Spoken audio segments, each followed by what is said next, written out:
Welcome to Wellness Waves, a podcast from Bergen Newbridge Medical Center. I'm your host, Maggie McKay. Today, we're going to find out about the importance of integrating healthcare and behavioral health services for the LGBTQ plus community with Kala Meyerjack, LGBTQ plus clinical community liaison, and Vince Nicosia, LGBTQ plus behavioral health specialist. Thank you so much for being here, both of you. Thank you for having us. Thanks for having us, Maggie. Good morning. Yeah.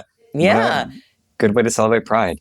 Kala, let's start with you. What role do primary care providers play in integrating behavioral health services into routine healthcare for LGBTQ plus individuals? We are sort of the front lines in that regard, serving as a screening tool for our patients. So I really think that it's important for primary care providers to have a template that they ask every patient in regards to not only their physical health, but their mental health as well. So, it's the primary care provider's role to, in a way that doesn't make it sound like psychiatric or mental health services are needed, kind of screen for that in every individual patient. To begin getting that ball rolling for access to those resources if the patient needs. And Vince, what are some of the healthcare challenges faced by the LGBTQ community? How can integrating behavioral health services address these challenges? So there's multiple challenges that the community faces. Right now, we're experiencing higher rates of anxiety and depression due to very social political times that are challenging. People don't have access to care, right? Affirming care, right? There's not many knowledgeable affirming providers, right, that have the knowledge behind them, right, to really back them up, right? And because of that, right, there's also an increased risk of suicidality, right, and substance misuse, right, because they're learning poor coping mechanisms, right? They're relying on other alternatives versus mindfulness and therapy, right, that can actually help navigate them through stressors, right? Another barrier is insurance barrier, right? Some people don't have access to insurance, right, or Medicaid funding, right? So trying to navigate these times with uncertainty, right, can increase everyone's stress levels, right, depression levels, and everyone's kind of living in the unknown, right? So kind of navigating that, right, and being able to bring that into the behavioral health world, right, and being able to have an affirming provider can help navigate these difficult challenges. That's a lot to deal with, in addition to just normal everyday life. But yeah, you're right. That's a lot of challenges. Kala, how do social determinants of health influence the necessity for integrated healthcare strategies, specifically for the LGBTQ plus population? I think the social determinants of health directly and indirectly influence a person's need for physical, mental, and spiritual health. There are 5 social determinants of health that are often talked about as individual components, but I just want to call attention to intersectionality and the fact that oftentimes a person is representative of more than one of those social determinants of health, more than one overlapping socioeconomic factor, such as race, gender identity, sexuality. So individually, education, that can impact a person's health literacy in terms of them being aware that they may need help, mental health, physical health. It may call someone into that concept of you don't know what you don't know, and therefore asking for help. It's not up to a patient to necessarily always understand or be able to solve their own healthcare problems. It's just most important that they are able to ask for help. Education and economics are kind of overlapping because it kind of talks about income, and those who have a higher level of education are often able to access a higher level income, and that also calls for stability in terms of housing, access to transport to healthcare, and access to housing in areas where there is competent healthcare, which is the third social determinant of healthcare. And can the patients afford that care? And then we kind of talk about social community and built environment as 2 separate things, but they're kind of always overlapping, right? So how's the built environment? There's some concepts that the outside environment can kind of reflect into the inner of a person. So are they living in a city where there's just a bunch of concrete and no access to green space? That can kind of create a more gray picture on the inside. Do they have access to food? Do they have access to fresh food, not just fast food? And then who are you surrounding yourselves with, your social community? Are these people helping you to make good choices? Or are they encouraging maybe those coping behaviors that Vince was talking about, that are, sometimes necessary, but not always fruitful? Maybe you could both weigh in on this. What barriers exist in healthcare systems that hinder the integration of behavioral health services for LGBTQ plus patients? And how can these be overcome? I think number one thing is kind of like having providers, right, that are experts in this field, right, who know what they're doing to provide affirming care, right? I also think Bergen Newbridge is one of its kind, right, because we provide a comprehensive center, right, where we are able to communicate just down the hallway from each other, right, with primary care, the medical professionals, and the behavioral health, mental health professionals, right, we're close corridors, right? We're not a referral system. We're not a here's a list of people, call them, right? We're right here, easy to access, right? We provide wraparound care. And with that being said, right, everyone here is in the know, right? And we provide the best care to our patients, right? And of course, outside of that, the barrier is also stigma and discrimination, right? A lot of people who have had bad experience in the past, right, with affirming care, right, who they felt, they misgendered, right, dead named, right, they don't feel seen or valid, right?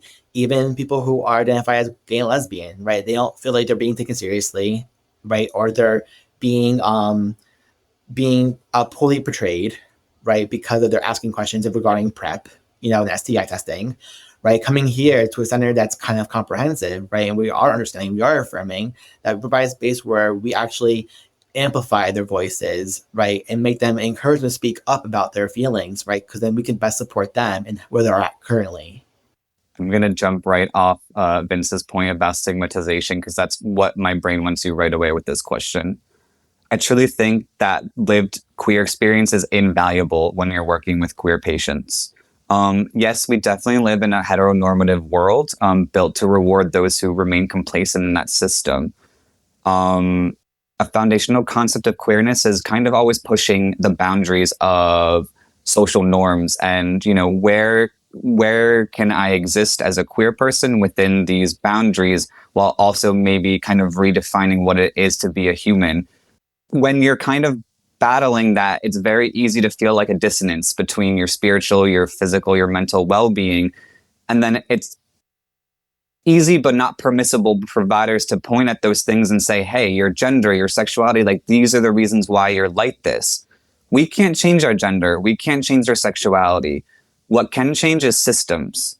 So we can change the access before a person gets to the doctor's office, rides through insurance, rides through public transport. We can change the system, the environment in the healthcare office, in the waiting room, and the environment in the patient's room, as well as the hospital overall, the laboratory, the X-ray techs, the ultrasound techs. I think changing the systems is definitely a way to abolish those barriers. Good point. How does the integration of healthcare and behavioral health impact suicide prevention efforts among the LGBTQ plus teens and young adults? Because that's a big issue, it sounds like, these days, right, Vince? Definitely. And I think it's really important because over here, we have a screening process, right? It's for all new patients, right? They come in, right? They do SFAIL assessments, right? The PHQ, right? And they do the GAD, right? Those are depression scales, anxiety scales, right? All the professionals here do that, right? And they're able to identify what is going on exactly in the patient's life, right? And if it's a necessary referral, right? If it's a necessary referral, I get contacted right away and I make the next step referral to me, directly contact, right? We also have a patient navigator that also helps me navigate, getting a hold of patients too, right? Because not everyone's easily accessible by phone sometimes, right? Or no one's able to answer the phone right away, right? Or email, So we have people here who are set in place of being able to pick up, right, at all times, right? Even our front desk people, right? They have access to the phone. They have the access to the front desk number, right? They're able to call them even and then message me afterwards, right? We're able to communicate thoroughly, right? The whole point is kind of like having access to mental health provider, right? To reduce suicidality, right? Being able to come to an affirming space to reduce suicidality, right? Because the more you feel seen, heard, and represented, right, the more safe you are about expressing your feelings and how you feel, right? And then also like between the care coordination team here, right, we're able to get people who are HIV positive into care, right? People who are at risk, right, into care, right? People who are experiencing homelessness, right? Seeing where they're at, right, with homelessness, right? Meeting where they're at, and again, like even with Kyle said before about transportation, right? Transportation is a big one, right? Getting kids to their appointments, right?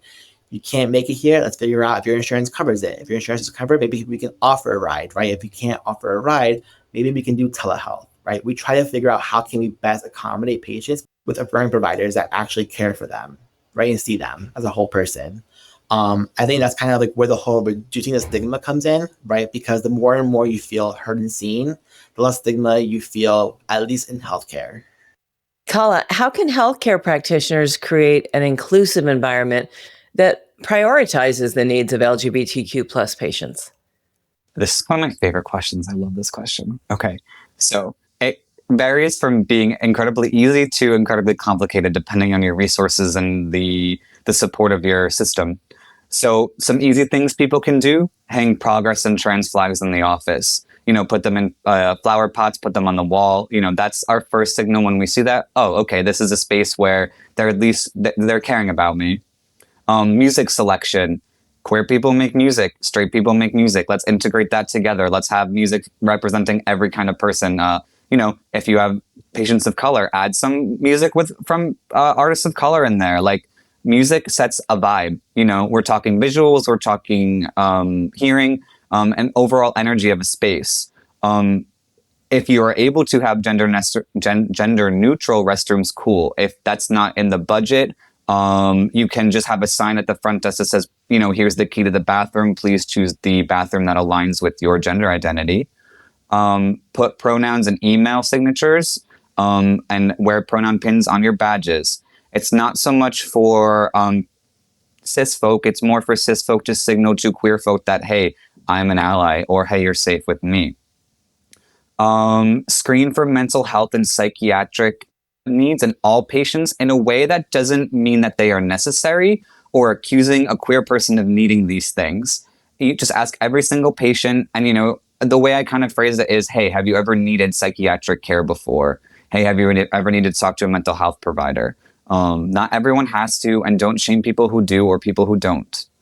And the last thing I would say about that is, if you're unsure how to bring something up to a queer person, just preface it with a trigger warning. For example, if you're talking to a trans man about GYN care, hey, I have a question that might make you feel very uncomfortable, but it's important to contribute to your overall health. Have you had your pap smear? And a lot of people really express appreciation for that trigger warning, and the conversation is much more productive. It sounds like you guys, your program and you both have thought of everything possible to make people feel welcome and want to come there, so I think it's awesome. Again, thank you so much. This has been so educational and helpful, and I would think reassuring to people visiting you from the LGBTQ community. So thanks for sharing your expertise with us. Thanks for having us. Yeah. Thanks for having us on. And yes, we are with our community, and we have great leadership that helps us accomplish these things, both in the program and in the hospital greater. So feeling much gratitude for that this week. Absolutely. Again, that's Colin Meyerjack and Vince Nicosia. To find out more, please visit newbridgehealth.org/health-services-LGBTQ-health, or just newbridgehealth.org.